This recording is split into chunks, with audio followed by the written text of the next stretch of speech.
So hi everyone, welcome to our event on homophobia and transphobia in sports. My name's Holly. I think most people online probably know me, but just in case you don't, I'm the co-women's and LGBT+ officer for the Young Fabians, and last year I was the co-chair, inaugural co-chair of the LGBT+ network. And I've got with me Arthur Webber. Do you want to do a quick intro? Hello, for those of you that don't know me, I'm Arthur. My pronouns are he, him, and I am a transgender nuisance on the internet. I should have said she, her pronouns. And this is Max. He's the Young Fabians mascot. So we're here officially. Screw the beaver, whatever it is. It's him. So yeah, obviously we're here talking specifically about homophobia and transphobia in sport tonight.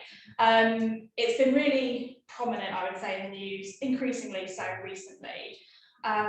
But you also play football and do sports in your free time.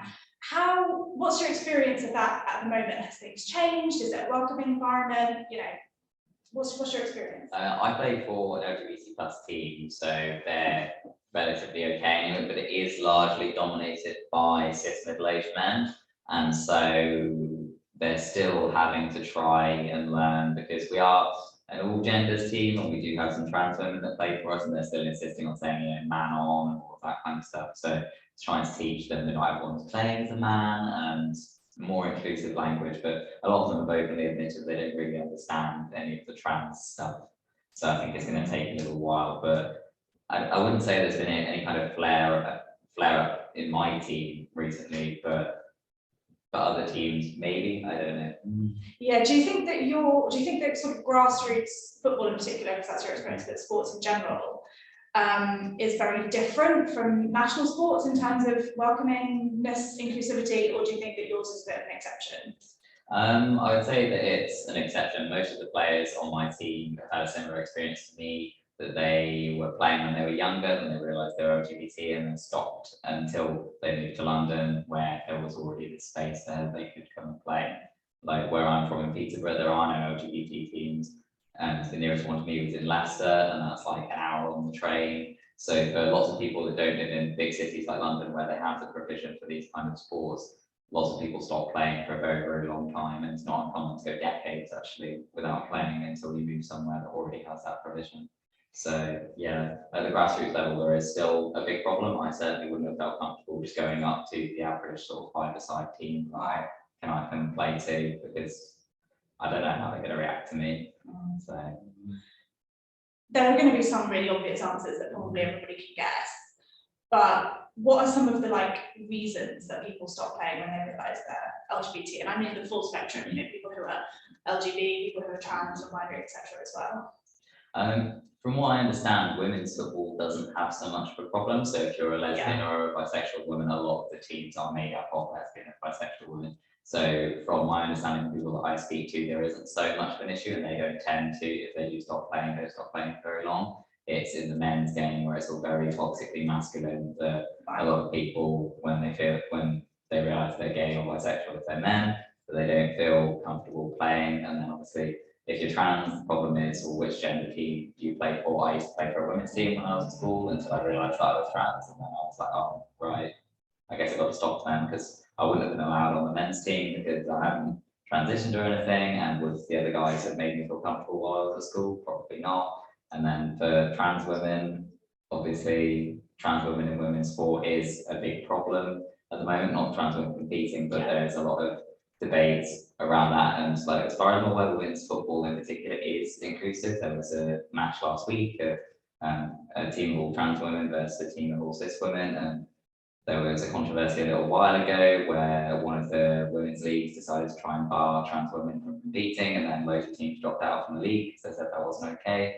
So I would say women's game does, as much as people try to make it about women's sport and saying that, you know, all the women find it unfair that trans women are coming and playing, actually the women's game is much more inclusive than the men's game is. So yeah. Sorry, there's someone in the waiting room, which is fine. I don't want to go right up close to the screen. Yeah, I think that probably kind of reflects. It's nothing Louis. Are they not coming in? Who knows? Louis isn't twice. Hi, whoever joined. Sorry, I can't see your name. I think that probably reflects the wider sort of landscape, doesn't it? In the sense of there's a lot of misconceptions that cis women are the most opposed to trans inclusion and the most transphobic, but actually the data just doesn't show that to be the case at all, and it's the opposite. And you think it's probably the same, at least in football, if not sports more generally. Yeah, I would say so. I mean, the cis women footballers that I've come across in the sense that I play, none of them have any issue with trans women playing alongside them. So it's, from what I understand, because obviously I'm not a women's footballer, it is manufactured moral panic by people who don't actually care about women's sport. If they cared about women's sport, they'd be arguing for more provision of women's sport and more funding and greater recognition for women's sports players, get rid of the gender pay gap in sports. But no, this is the issue they picked because they don't actually care about any of the other stuff. Yeah, it is infuriating. And I think there's a few things there. So if it's possible to come up with a relatively quick answer, where, as someone who's not a trans woman, where do you sort of fall on resolving that issue? I think that we're going to have, the problem is that unfortunately we have a media that don't like trans people very much. So as much as cis women in football are, screaming out saying, yes, we have trans women players, that's not a problem. The media aren't listening, and that's where the issue is, rather than with football itself. And I don't think there is a quick fix to that. Unfortunately, it's the same. We've got problems in Westminster with loads of transphobic politicians. Our media go in the same circles, and so until we fundamentally change the culture we've got in the news, in politics, just in general, with people that have power, then unfortunately I don't think we're going to see any real change, which isn't a nice answer to have to give, but I think it's the realistic one. Yeah, that's more than true. And so is there anything, I suppose, thinking about recently Emily Bridges being excluded from British cycling, various moral panics over people at the Olympics, talking about the Olympics. Do you think that there is a role for sort of grassroots sports in pressuring their bodies? So in people who cycle, pressuring British cycling, local cycling teams pressuring them, or are you saying it's a much more systemic issue? I say there's definitely a role for that, and then there's also a role for just making your grassroots clubs, whatever it is that you do, inclusive, so that because the ruling body is not going to be at every single game, they're not going to be at every single race. So if you have a club that you want to let trans women cycle, then you just do it and ignore them, as far as I'm concerned. So I would say that yes, lobby the people at the top, but at the same time just make your environment inclusive anyway, and then it doesn't really matter. I like that. Ignore them. Happy with that answer. That's probably what most of us would have done anyway. People who care about it. So going back to football specifically, correct me if I'm wrong. I think there's only ever been one out LGBT man in national football, Justin Fashanu, is that right? Yeah, in the UK, yeah. In the UK. And what are the toxic masculinity, what are some of the other reasons for that? And is it getting better or not? There are constantly rumours circulating about gay Premiership footballers, and the foundation that one of the relatives of Justin set up said that they are in contact with Premier League footballers that are scared to come out. So there are gay footballers, but the toxic masculinity that we've got, just how Justin was hounded after he came out, a lot of the elements of that press is still there. Like, as much as we would like to say, oh, that was decades ago, we've moved on. Have we really? Would all of the press leave a gay footballer alone? No, they wouldn't. No. They didn't leave, and he's not a footballer, but they didn't leave Gareth Thomas alone. No, they didn't. Exactly. So, again, the media culture is a big problem. I say that there is an issue with sort of the fans as well, because it isn't, unfortunately, even stadiums are still not exactly the safest places to be. I know that at Arsenal, because that's where I go, we had to report a load of homophobic problems with the game at Brighton at the weekend, and we had people removed, and luckily the stewards have been educated at the Emirates, so they were quick to respond and it was all good. But that's not a one-time thing. It happens all the time, all across the country, and so players will naturally be afraid of that. There's also, World Cups being held in countries that are openly homophobic. Players are not going to want to come out because they know they're going to be safe. Are they even going to get selected for the national teams if they do so? Probably not. There's also sponsorship deals as well. There's so much going on that I do not blame any Premier League players realise they're gay, they don't want to say so. Ooh, definitely don't blame them. so many reasons why they might not want to come out. Are clubs cracking down on the behaviour of fans, or is it sort of easier for them to pretend it's not happening? I know that Arsenal have been doing a lot of work on it because we've been working very closely with them and had some representatives from Arsenal at a gay leaders meeting over the weekend. And they have been very keen to try and get better on this because they have garnered a reputation for being a very inclusive club, but on this side of things, that they weren't the best, but they're getting there. So as I said, we've done training to stewards on what homophobic language is when we were filming for their LGBT History Month video. We pointed out that some clubs have like posters up saying don't do discriminatory chanting and things, and Arsenal hadn't. And then when we came back a few weeks ago for a game, Arsenal put them up. So they're very clearly interested in listening. So I think that's the way we go forward, is that finally we managed to get them to realise that this is an issue they should actually care about. So I know that other Premier League clubs are working on it as well. The Cop-Outs from Liverpool doing a lot of work, and they managed to get an interview with Jurgen Klopp to talk about the problems of homophobic chanting, which I think is incredible, given the voice that he has at the club. Lily White's at Spurs are doing an awful lot as well. So it's coming from the grassroots, but we have to be very loud in order to make the club listen. Okay, I'm going to go to questions. We've got a couple from the room, but I want to go first to people online because I know sometimes people online get forgotten a bit too easily. I think you guys should be able to put your hands up, and then I can just about read your names. I'll say your name and then come in with your question if you've got one online. I was promised by two of you that you were going to think of questions. There we go. Johnny's put his hand up. Hi, sorry, I couldn't find the raise hand button on my phone. Right. You'd think that I'd have learned by now.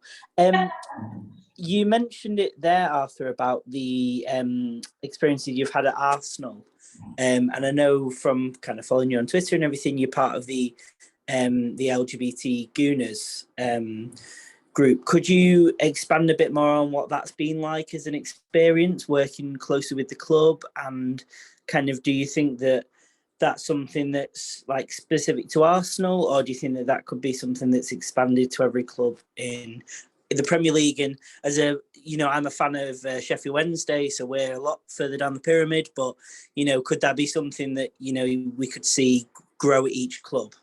Thanks. I definitely think that there's room for it to grow at each club. Like the club at my hometown, Peterborough, recently launched an LGBT supporters group.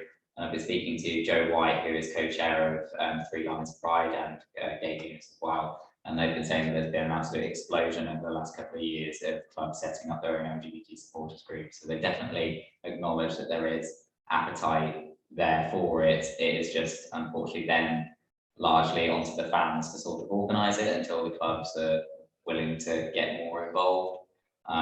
So hopefully that is something that other clubs will take notice of how Arsenal are doing things, because like more recently, obviously they gave a box for trans fans to try and encourage them to come back to the game, because a lot of trans people were very worried about being visibly trans in a stadium, how people would respond to that. And because that went down so well, Arsenal are now giving us a few boxes every season, not just for trans fans, but to be used more broadly for anybody that perhaps doesn't feel comfortable enough to come to a game. And I think that is a model that could be replicated across, because all of them have stadiums. They can very easily give a certain number of tickets away. I know with Three Lions Pride, Joe has managed to organise a ticketing thing with England, so that they now get like a block of tickets, all of us together, and they're by door. So like if anything were to happen, everybody could leave quickly. And so it's definitely stuff that's in the works, but the smaller clubs where they might not have as many LGBT fans and therefore people aren't as vocal, it might take a little bit longer for them to get there, but I definitely think they will at some point. Johnny, is that a legacy hand or is that a new hand?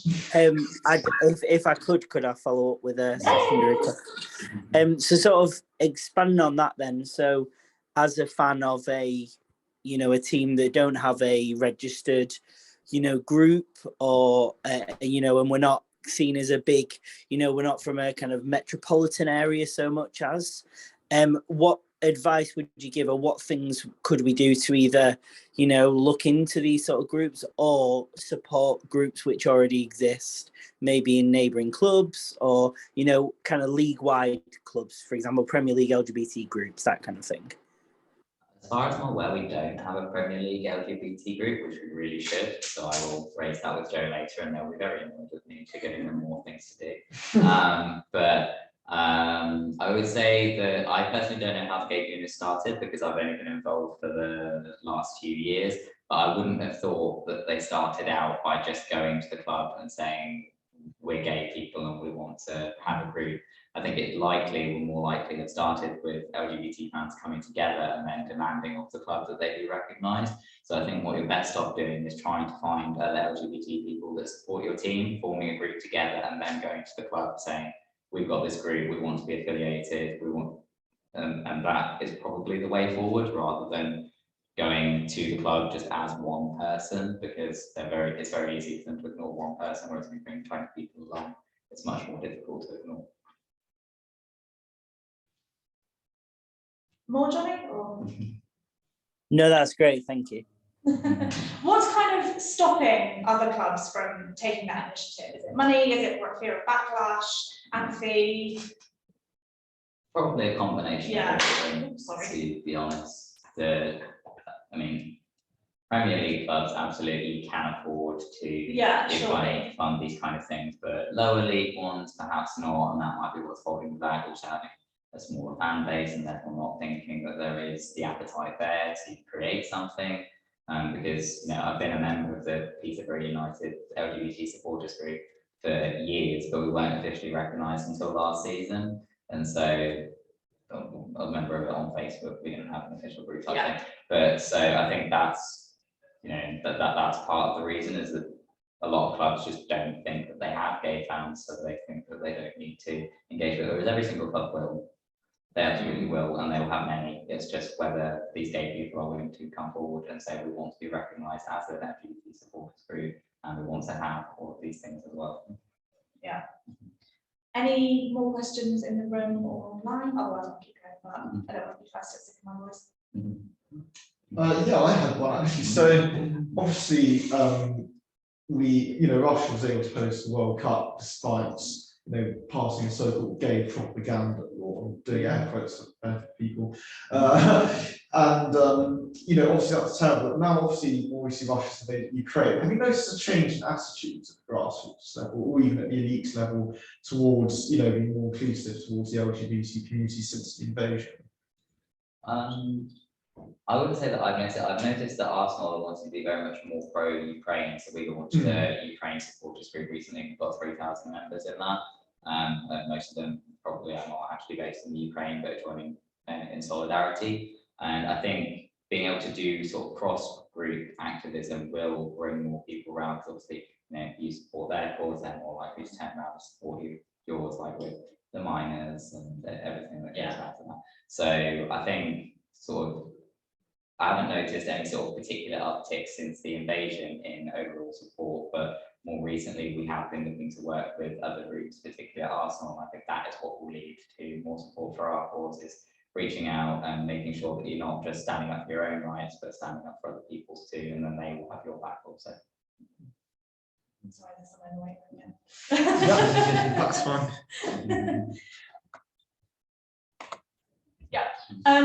Should clubs be boycotting Qatar World Cup or things that are hosted by Russia, or is that actually just more damaging to the fans? Me personally, I think so. I think that's the only way that we're going to get across, is that if we withdraw our money and say no. Whether other gay unions would agree with me, probably not. I think a lot of them are planning on still going to Qatar anyway.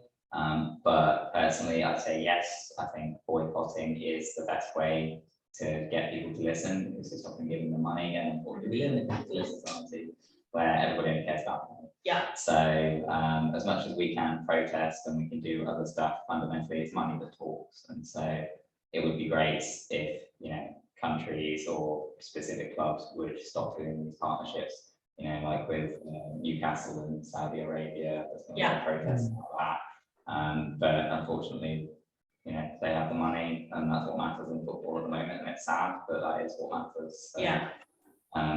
Yes, ideally I would like to see boycotts, but I do not think it's likely. Fair enough. Yeah, you're right there. I mean, I'm not exactly deep in football Twitter, but even I've seen like Newcastle fans actually like celebrating that Saudi Arabia is coming in, like waving Saudi flags at games, and you just think, you know, as like an LGBT+ fan, how are you going to like feel if you see that? Is it going to make people feel more unsafe? But at the same time, if it prevents the club shutting down, you know, Yeah, exactly. Pivoting slightly back to what we were talking about earlier, which is people dropping out at younger ages. What's the role, given that most of us would have taken part in like sport primarily at school, what's the role of schools in being supportive for LGBT+ young people to encourage them to continue? I think schools need to sort of create a welcoming environment in general. I know when I was at school, it wasn't great. Like, we had a PE teacher who was openly a lesbian, and we were told that she wasn't allowed to put harnesses on kids in case they touched them. Yeah, like, Sorry. yeah. So, Okay. making sure that there is accurate information about LGBT people at the school for starters is sort of a necessity, because you are going to drive people away from sport if they don't feel included in the environment anyway. And then there is obviously a role for PE teachers in calling out problematic behaviour. I know that when I was at school, and in my last year at school, I was allowed to be put in a boys' set to play football, and a lot of the boys were not very nice to me, and I would have really appreciated a teacher stepping in, like my friends did. Oh, wait, I think you need to go on mute. There we go, thank you. Carry on. Sorry. So yeah, I would have really appreciated that. Also, I think school problems, one of the big problems that I had is the things at secondary school started to become sex segregated, and that of course is a big issue for trans people, particularly for non-binary people, where even if you have an inclusive school, still where do you go? Because if it's segregated by sex, because, you know, I still loved playing football, but I had to drop out because I wasn't a woman. Whereas when I was at primary school, everything was mixed and there wasn't a problem. So I think there needs to be provision for more mixed gender stuff to keep people engaged, because it also alienates sort of LGBT people as well. We've seen lots of gay people prefer to hang around with people of the other gender, and so if you're segregating them off around people they're not exactly comfortable with because they're not presenting in the right way. So I think it would benefit sort of the whole community if we had more unisex stuff. But you know, schools are chronically underfunded, so I can't see them starting sort of a gender neutral football league anytime soon. Sorry, can I just play devil's advocate slightly? Many of my sort of female friends do like kind of women's only gyms and women's only kind of activities in that sense. And I do understand why. I mean, partly sometimes we just get some best of other women, other times there is genuine problems of, you know, harassment and so on. I mean, how do you reconcile those two perhaps equally understandable things? I'm not in favour of getting rid of women's sport at all. Keep women's only gym times, absolutely. Just have the other stuff as well, so that people who aren't comfortable going to the single step stuff can still be involved. Absolutely, like sexual harassment is a huge problem in sport, so these spaces need to be protected, but there's nothing wrong with creating an additional space so other people who are currently excluded can come back. Yeah, I completely agree. Why can't people just be given the choice of how they want to participate and where they want to go, particularly when we're talking about, you know, amateur sports at school? Like, why does it matter? That's the thing. Yeah, who cares? But whatever. That's beside the point. A lot of people care. Sorry, I keep cutting you off. No, okay. So in terms of schools, again, I think what we're coming back to a few of these topics, same with like media and stuff earlier. What you're saying is, and I think it makes perfect sense, that this is just harking back to the same old systemic problems that we've got across society. You know, we don't just see these issues arising in sports at school, we see it in bathrooms at school, all sorts of, you know, media treatment of other celebrities who aren't sports people. So it's really about, yeah, that systemic change. Sometimes in the UK, it feels like things are getting worse. I don't know where you got that. What do you think about that? I can see why it feels like I quite often certainly over the last couple of weeks with everything. Yeah, of I've been like, course. oh my god, what now? But like, for example, I went back to my school for one of my sister's parents' evenings, and they had books about being trans in the library. My siblings told me of, you know, trans kids being allowed to use the gender bathroom that they choose. And like that was not there when I was at school 5 years ago. And so in terms of young people, there has been sort of very rapid shift. And that's fantastic. It's quicker than I expected progress to be. And I think that's what we've got to rely on, unfortunately. We've got to try and win hearts and minds. It's much easier when you're educating them when they're young that actually there are, you know, there are other sexualities, there are other gender identities, and then it stops them from buying into the sort of media stuff. But also, so many young people know a gay person, they know a trans person, and that's, I think, what really hits it home. Yeah. Because like so many older people don't think they've ever seen a trans person in public. So many of them don't have any openly gay friends. And when you have that personal connection to somebody, it really hammers home the arguments that the media making go, actually, that doesn't sit right with me. I know somebody who's like this. And so I think change is going to come with time, and it's going to come with younger people. But yeah, it's, you know, it feels like it's getting worse because we've unfortunately got a very transphobic and homophobic media at the moment. But there are many up and coming journalists who are LGBT, so that hopefully, and you know, we've set up LGBT news organisations, like we've got Pink News, we've got, you know, Queer AF that have recently started up. So hopefully eventually these things will come through, but we've absolutely got a long fight ahead of us, and it can be very, very exhausting. But yeah, I personally take solace in getting to meet other LGBT people and seeing how much their lives have improved since coming out, and knowing that yes, we are creating a better society no matter what all of the other people might like to say about us. More people are coming out, more people are feeling open enough to be about themselves, and that is good, and that will create change. It feels like, in terms of that, social media is kind of a blessing and a curse, because it's great for, you know, young people who maybe do live in like a rural, more isolated area to find community, and it's also, you know, it can be a really good place of learning for a lot of other people. But then at the same time, if, for example, a Premier League footballer wants to come out as gay, the like harassment that I'm sure social media would chuck their way. So is there, you know, what's the role of social media? Should tech companies be doing more to step in on online harassment? Should clubs be doing more to monitor what their fans are doing on social media? How can we make it a slightly less toxic place?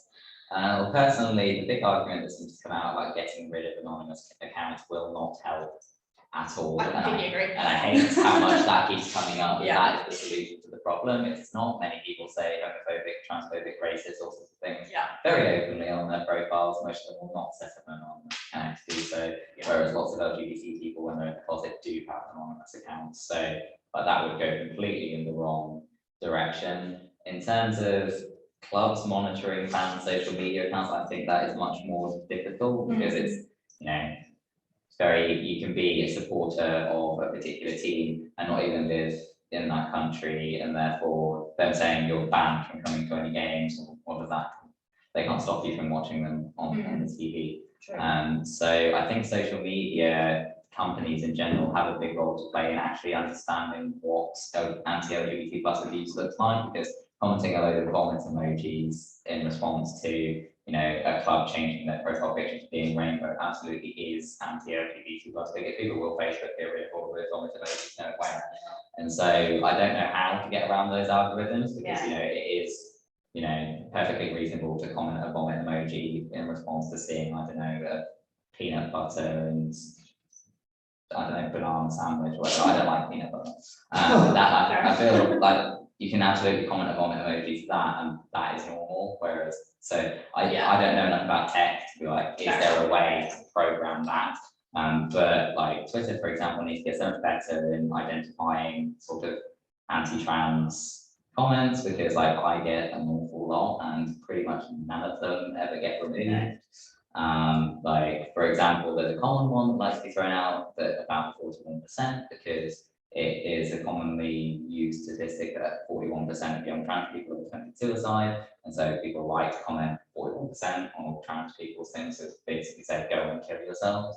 And so like Twitter does not fundamentally understand all of these dog whistles and what they mean, and so these accounts are allowed to stay up. And I doubt it is only a problem for LGBT+ people. I'm sure it's a problem for racially marginalized communities as well. Yeah. Unfortunately, these tech companies are largely white, upper class people who do not face these particular issues and therefore don't know how to identify them. So we need to sort of diversify tech companies, and then maybe we will see real change.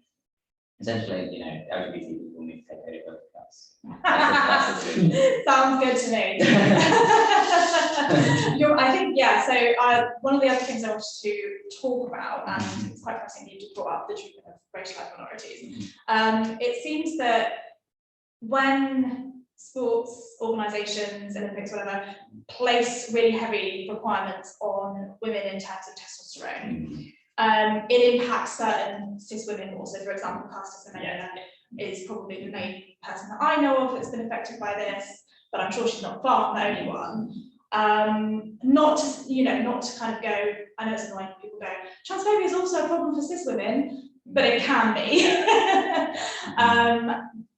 Do we think that there's enough awareness of that? I don't think people know about that really. I think a lot of people just fundamentally don't care, and lots of people are willing to call Caster a man even though she's not anyway. Yeah. So I think there is a necessity for greater awareness to be raised on these issues, that, you know, testosterone isn't just a binary thing of, you know, men have it, women don't, and that it is a bit more blurry than that. But fundamentally, a lot of people that are leaving these hateful comments and that kind of thing, they know that, they just don't care. And so I don't know how much awareness raising of that would help, just because the people that are the most hateful already know this, but it doesn't fit their worldview, so it doesn't matter.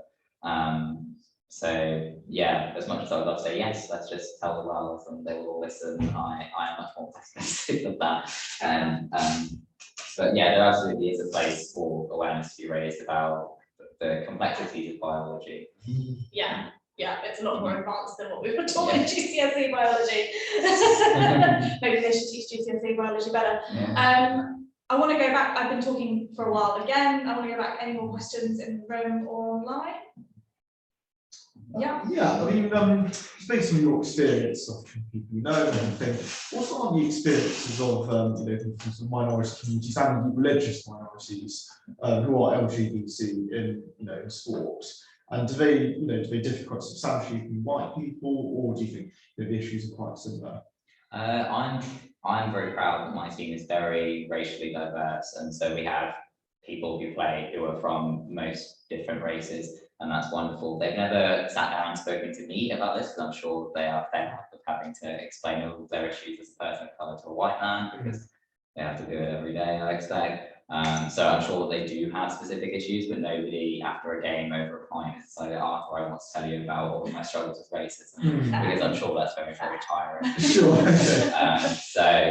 yeah, I expect that they do have very specific issues, but I can't speak on them because I'm white and people are fed up of trying to teach me about this kind of stuff. So oh yeah, absolutely very important. Okay. I want to try and end on something a little bit. What time is it? Yeah, about 45 minutes. I want to try and end on something a little bit more positive, I suppose. Going back to the beginning, you spoke about how you think that women's sports, at least at grassroots level, is actually better in terms of LGBT inclusion. what can the men sit down and learn from the women's sports? How can we teach our I don't know what specifically it is about it, because like I personally haven't been to very many women's games, but the game that I went to where it was, you know, cis women versus trans women, the atmosphere was just so different to any men's game I've ever been to. And like, I don't know, when I've been to men's games, you would not catch me chanting along with the fans, because I don't know, I'd be worried that people are going to look at me and be able to figure something out. Whereas I was quite happily on my feet shouting at that game. And so I don't know what it specifically is about the environment of women's football, but it just seems so much more, still very competitive, obviously, but much more friendly and much more tolerant. And I don't know what men can do to replicate that, but it would be nice if someone had, you know, the magic words of what it is specifically about women's football that is so different. That, you know, people don't feel the need to perform a specific type of masculinity or fight each other over whether something is offside, but you know, it is just so much more welcoming and inclusive. And I will be going to more women's games now that, you know, I've been to one. It's been like, wow, this is so great. I definitely want to go to more, and I feel like I can't see many people doing the same with men's football, going, oh, this is so tolerant and lovely. I definitely want to come to other games. Yeah, obviously women's football should have more money, but is it a money thing? Is it the fact that the men are generally paying for a lot more money, even not just at Premier League level, but like the middle ranges as well, kind of makes people a bit more tribal? Could it be that? I don't know, I'm literally just throwing it out there. I don't know. I mean, personally, although I've supported Arsenal all my life, I've never felt particularly tribal. Like my mum is a Spurs supporter, and that's never particularly bothered me. So I don't know whether it's a me thing. I personally don't get it, but there is certainly a lot of tribal issues, and that does come as part of it. One of the things that we were trying to hit home with our anti-LGBT bigotry video for Arsenal was that yes, you are shouting to try and insult the other team, but you're hurting us too. And so because, you know, they don't think that it works like that. And so for a lot of fans in the men's game, it's just sort of anything you can throw at somebody to try and humiliate them. Whereas I haven't seen that so much in the women's game. So I think there's just sort of an attitude that needs to change about, if you call the referee a wanker, it's not. Sure.